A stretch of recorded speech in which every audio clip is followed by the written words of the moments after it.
बिस्मिल्लाहिर्रहमानिर्रहीम अस्सलामुअलैकुम या इली हक हैदर।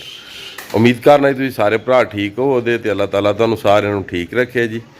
तो अज का विलॉग करने जी शुरू। तो विलॉग है जी गुजरात डिवीज़न के उत्ते जी। अज तुहानू विखाना है गुजरात शहर कि थोड़ी जी बारिश हो जाए तो अंदरूने गुजरात शहर की की सूरत हाल बनती है। आया कि जो ट्रैवलिंग करने वाले ने गुजरात के घूम फिर सकते हैं या नहीं। तो वीडियो वेखने तो बाद तुसी महसूस करो थे कि जो बारिश हो जाए ना तो गुजरात के सैकलों वाले भी लैके जाने तो रक्शिया वाले भी लैके जाने तो गड्डियां वालियां ने गड्डियां खराब कर लैनियां ने। पानी जो पै जाना गड्डियां खराब हो जानियां ने। तो मजीद जिन्होंने भरावां ने पेज नूं फॉलो नहीं किए आ तो अगर दिल हौसला दे इहनूं फॉलो भी कर लियो। तो ऐसे नाम के उत्ते मेरा चैनल है यूट्यूब चैनल, उन्होंने भी सबसक्राइब कर लो। तो वीडियो का करने जी आगाज़ जी। अल्लाह के घर तो वीडियो करने जी शुरू। है गुजरात शहर की मेन एंट्री है जी।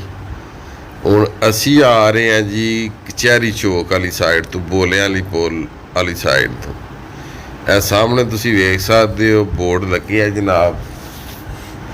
एक जा रहा वे अजीज़ भट्टी हॉस्पिटल नूं, ठीक है, एयरपोर्ट नूं ते गुजरात जिम इस साइड ते सीधिया तुसी जाना तो जेल चौक आ जाना। इस साइड ते तुसां जाना तो आ जाना अजीज़ भट्टी हॉस्पिटल जी।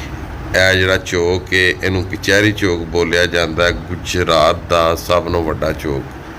यह जिहड़ी साइड है ये टुर जाता जी शीशियां वाले दरवाजे अल। ये जिहड़ा वे बाज़ार बहुत मशहूर है जी।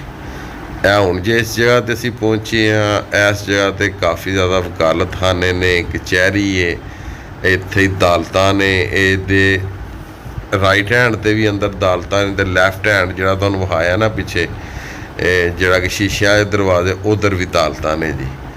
ये सारे का सारा जिहड़ा इत्थे निज़ाम है जी गौरमेंट दा जी।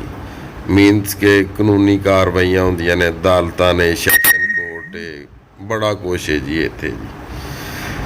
बगैर की सूरत हाल वेख सकते हो पानी की। है जोड़े भाई हरी आ रहे हैं इन्हों का भी मोटरसाइकिल जवाब दे चुके हैं। और काफ़ी ज़्यादा आवाम वो सी कि जी कैमरे के आसान नहीं लियाती। मजीद अगे तुहानूं विखाने आ।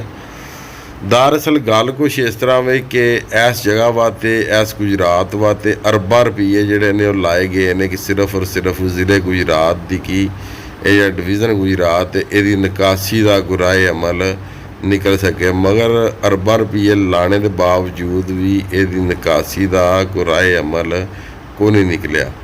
पता नहीं वो हले तक दुनिया के इंजीनियर ही को नहीं आया जिन्हें गुजरात शहर का पानी करना। ये मेन गुजरात शहर है, गुजरात शहर का दिल है, जिथे एक मरला जी जगह है उसकी कीमत 5 तो 7 की बल्कि 10 करोड़ है एक मरले की कीमत।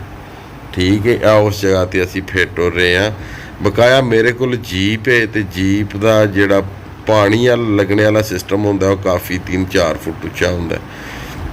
बकाया भाई तुसी वेख लो कि पानी दे विच इंजॉय कर रहे हैं। असी जा रहे हैं जनाब जेल चौक वाली साइड ते। अगे जनाब जेल चौक आ गया। जेल चौक की भी तुसी सूरत हाल वेख सकते हो। गड्डियां वाले मोटरसाइकिल वाले जनाब सारे आसरा रह रहे हैं। वो सामने जनाब गुजरात हॉस्पिटल जिन्होंने डॉक्टर हॉस्पिटल आख्या जाता है जी, जेल चौक काफ़ी मशहूर है। वो भी मोटरसाइकिल बंद होए है जी। गड्डी हूँ आई है ड्रमी जी लैके ये किन्ना की भी पानी है कड़ लैन दे। भी मोटरसाइकिल बंद जे, यह भी बंद जे, भाई हरी साइकिल तो लथे ने, यह भी बंद जे। अगे भी तुसी नज़ारे सारे वेख लो। ठीक है, 1122 वाले भी आए ने, किन्ना पानी कड़ लैन दे इत्थों। ठीक है, अगे भी मोटरसाइकिल आ रहे जे, बंद ने। ठीक है, गल ये वे कि गुजरात डिवीज़न होवे कि ना हो पूरे पाकिस्तान पूरी दुनिया तो यदी निकासी ना हो तो यह भी बड़ा बिस्ती वाला काम है। तो लिहाजा गौरमेंट ऑफ पाकिस्तान अगे गुजरात की जी इंतजामिया उन्होंने अगे मेरी ये अपील है कि गुजरात के पानी का गुहाल करो, क्योंकि जी पब्लिक है इस पानी की वजह तो बहुत परेशान है। तो जे ट्रैवलिंग करने वाले भरा ने वो भी परेशान ने, जिन्होंने रस्तियां का नहीं पता उन्होंने तो पता भी गुजरात में सिर्फ यही राह जाता है कि अगू जलालपुर जट्टा। मगर उन्होंने वास्ते यह फैक्ट्री एरिए यूनीवर्सिटी वाला जोड़ा रोड है वह भी जलालपुर जट्टा टुर जाता है।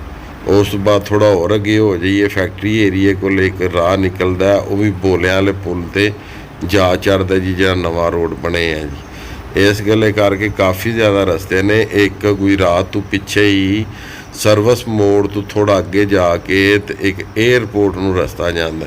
ਬਕਾਇਆ ਫੁੱਟਪਾਥ ਤੋਂ ਤੁਸੀਂ ਪਾਣੀ ਵੇਖ ਸਕਦੇ ਹੋ, ਕ੍ਰਾਸਿੰਗ ਕਰ ਰਿਹਾ ਇਹ ਤੁਸੀਂ ਵੇਖ ਸਕਦੇ ਹੋ। ਅੱਗੇ ਹੁਣ ਅਸੀਂ ਜਾ ਰਹੇ ਹਾਂ ਜੀ ਸ਼ਾਦਮਾਨ ਵਾਲੀ ਸਾਈਡ ਤੇ, ਠੀਕ ਹੈ। ਇਹ ਵੀ ਤੁਸੀਂ ਤੋੜੋ ਤੋੜ ਵੇਖ ਲਓ ਪਾਣੀ। ਇਹ ਪਾਣੀ ਸਾਨੂੰ ਕਿਤੋਂ ਸ਼ੁਰੂ ਹੋਇਆ ਸੀ?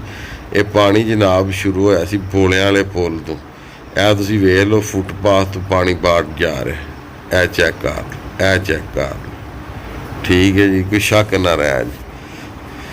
ਤੇ ਅਗਰ ਇਹ ਕੰਡੀਸ਼ਨ ਰਵੇ ਤੇ ਟਰੈਵਲਿੰਗ ਕਰਨੇ ਵਾਲਾ ਕਈ ਟਰੈਵਲਿੰਗ ਕਰਨੀ ਹੈ, ਬਿਜ਼ਨਸਮੈਨ ਆਪਣੇ ਬਿਜ਼ਨਸ ਕਿੰਜ ਕਰਨੇ ਨੇ। ਇਹ ਅੱਗੇ ਇੱਕ ਭਾਈ ਹਰੀ ਜਾ ਰਹੇ ਜੀ, ਇਹਨਾਂ ਦਾ ਵੀ ਮੋਟਰਸਾਈਕਲ ਜਵਾਬ ਦੇ ਗਿਆ। ਇਹ ਤਕਰੀਬਨ ਥੋੜਾ ਜਿਹਾ ਏਰੀਆ ਨਹੀਂ ਜੀ, ਬਹੁਤ ਜ਼ਿਆਦਾ ਜਿਹੜਾ ਏਰੀਆ ਵੇ ਉਹ ਪਾਣੀ ਦੀ ਗ੍ਰਿਫਤ ਦੇ ਵਿੱਚ, ਪਾਣੀ ਦੀ ਜ਼ਦ ਦੇ ਵਿੱਚ। ਮੀਨਸ ਕਿ ਅਗਰ ਇਹ ਮੇਨ ਜਿਹੜੀ ਹੈ ਗੁਜਰਾਤ ਦੀ ਜਗ੍ਹਾ ਇਹ ਪਾਣੀ ਨਾਲ ਲੈਣ ਜੇ ਤੇ ਬਕਾਇਆ ਜਿਹੜਾ ਗੁਜਰਾਤ ਦੇ ਗਲੀਆਂ ਮਹੱਲੇ ਨੇ ਉਹਨਾਂ ਲੋਕਾਂ ਦੀ ਕੀ ਸੂਰਤ ਹਾਲ ਹੋਵੇਗੀ ਜਾਂ ਕੀ ਹਾਲ ਹੋਣ ਦੇ ਜੀ, ਠੀਕ ਹੈ। ਤੇ ਜਿਨ੍ਹਾਂ ਲੋਕਾਂ ਨੂੰ ਮੇਨ ਰਸਤਾ ਹੀ ਇਹ ਲੱਗਦਾ ਉਹਨਾਂ ਤੇ ਫਿਰ ਸਾਰੀ ਗੱਲ ਡੁੱਬ ਕੀ ਹੋਣਾ। ਤੇ ਮੇਰੀ ਤਾਂ ਸਲਾਹ ਹੈ ਕਿ ਉਹ ਇੱਕ ਇੱਕ ਲਾਂਚ ਲੈ ਲੈਣ ਆ ਸੌਣ ਭਾਦਰੇ ਦੇ ਮੌਸਮ 'ਚ, ਕਿਉਂਕਿ ਬਾਰਿਸ਼ਾਂ ਤੇ ਹੋਣੀਆਂ ਹੀ ਨੇ। ਲਓ ਜੀ 1 2 3 4 5, ਲਓ ਜੀ 5 ਮੋਟਰਸਾਈਕਲ ਜਿਹੜੇ ਨੇ ਉਹ ਬਿਮਾਰ ਹੋ ਗਏ ਨੇ ਤੇ ਲਿਹਾਜ਼ਾ ਇਹਨਾਂ ਦਾ ਹੁਣ ਟ੍ਰੀਟਮੈਂਟ ਕਿਸੇ ਮਕੈਨਿਕ ਕੋਲ ਪਹੁੰਚਣ ਦੇ ਤੇ ਹੋਵੇਗਾ ਜੀ। ਤੇ ਗੱਲ ਕਰਨ ਦਾ ਮਕਸਦ ਇਹ ਸੀ, ਤੁਹਾਨੂੰ ਵਿਖਾਣੇ ਦਾ ਮਕਸਦ ਇਹ ਹੀ ਹੈ ਕਿ ਤੁਸੀਂ ਸੂਰਤ ਹਾਲ ਵੇਖੋ ਤੇ ਮਜ਼ੀਦ ਸਾਡਿਆਂ ਗੁਜਰਾਤੀਆਂ ਵਾਸਤੇ ਦੁਆ ਕਰੋ ਕਿ ਅੱਲਾਹ ਤਾਲਾ ਸਾਡੇ ਵੀ ਇਸ ਇਲਾਕੇ ਦੀ, ਇਸ ਗੁਜਰਾਤ ਡਿਵੀਜ਼ਨ ਦੀ ਅੱਲਾਹ ਤਾਲਾ ਇਜਾਜ਼ਤ ਸੁਣਿਆ। ਵੈਸਪਾ ਵੀ ਪੈਂਚਰ ਹੋ ਗਿਆ, ਇਹ ਵੀ ਜਵਾਬ ਦੇ ਗਿਆ ਜੀ। ਤੇ ਮਜ਼ੀਦ ਜੀ ਉਮੀਦ ਕਰਨਾ ਕਿ ਵੀਡੀਓ ਤੁਹਾਨੂੰ ਪਸੰਦ ਆਈ ਹੋਵੇਗੀ। ਅਗਰ ਵੀਡੀਓ ਤੁਹਾਨੂੰ ਪਸੰਦ ਆਵੇ, ਚੈਨਲ ਨੂੰ ਤੇ ਮੇਰੇ ਪੇਜ ਨੂੰ ਲਾਈਕ ਤੇ ਸਬਸਕ੍ਰਾਈਬ ਲਾਜ਼ਮੀ ਕਰਨਾ ਹੈ ਜੀ, ਪੇਜ ਨੂੰ ਫਾਲੋ ਵੀ ਕਰਨਾ ਹੈ ਜੀ। ਤੇ ਅੱਜ ਦੀ ਵੀਡੀਓ ਤੇ ਅੱਜ ਦਾ ਵਲੌਗ ਕਰਨੇ ਜੀ ਖਤਮ। ਮੈਨੂੰ ਦਿਓ ਜੀ ਇਜਾਜ਼ਤ। ਅੱਲਾਹ ਤਾਲਾ ਤੁਹਾਨੂੰ, ਤੁਹਾਡੀ ਫੈਮਿਲੀ ਨੂੰ, ਤੁਹਾਡੇ ਬੱਚਿਆਂ ਨੂੰ ਦੁਨੀਆ ਤੇ ਆਖਰਤ ਦੀਆਂ तमाम ਖੁਸ਼ੀਆਂ ਨਸੀਬ ਫਰਮਾਏ। ਮੈਂ ਤੁਹਾਡਾ ਭਰਾ, ਤੁਹਾਡਾ ਦੋਸਤ ਸੈयद ਯਸਮੀਨ ਆਬਦ ਜੀ। ਨੈਕਸਟ ਵੀਡੀਓ ਆਉਣੇ ਤੱਕ ਜ਼ਿਆਦਾ ਆਪਣਾ ਖਿਆਲ ਰੱਖਿਓ, ਆਪਣੀਆਂ ਖਾਸ ਦੁਆਵਾਂ 'ਚ ਮੈਨੂੰ ਯਾਦ ਰੱਖਿਓ ਤੇ ਇਨਸ਼ਾਅੱਲਾ ਤਾਲਾ ਮਿਲਨੇ ਆ ਜੀ ਨੈਕਸਟ ਵੀਡੀਓ ਦੇ ਨਾਲ। ਤੇ ਇਹ ਨਾ ਬਹੁਤ ਹੀ ਖੂਬਸੂਰਤ ਮਸਜਿਦ ਦਾ ਮਨਾਜ਼ਰ ਜ਼ਿਲ੍ਹੇ ਗੁਜਰਾਤ ਦੀ ਲਾਲਾ ਮੂਸਾ ਖਾਰੀਆਂ ਤੋਂ ਆਉਂਦਿਆਂ ਜੀ, ਇਹ ਫਸਟ ਐਂਟਰੀ ਹੈ ਸਰਵਿਸ ਮੋੜ ਵਾਲੀ ਜੀ। ਇਹ ਤੁਸੀਂ ਸਾਹਮਣੇ ਮਨਾਜ਼ਰ ਵੇਖ ਸਕਦੇ ਹੋ। ਬਾਰਿਸ਼ ਰੁਕ ਚੁੱਕੀ ਹੈ, ਮੌਸਮ ਬਹੁਤ ਹੀ ਪਿਆਰਾ ਹੋ ਚੁੱਕਿਆ ਹੈ ਜੀ ਅਲਹਮਦੁਲਿਲਾ। ਅੱਲਾ ਦੇ ਫਜ਼ਲ ਨਾਲ ਜਿੱਥੇ ਵੀ ਮੇਰੇ ਵੀਵਰਸ ਨੇ ਹੈਰੋਫੀਅਤ ਨਾ ਰਹਿਣ ਤੇ ਅੱਲਾਹ ਤਾਲਾ ਸਾਰਿਆਂ ਨੂੰ ਆਪਣੇ ਸਮਾਨ ਵਿੱਚ ਰੱਖੇ ਜੀ। ਅੱਲਾ ਹਾਫਿਜ਼।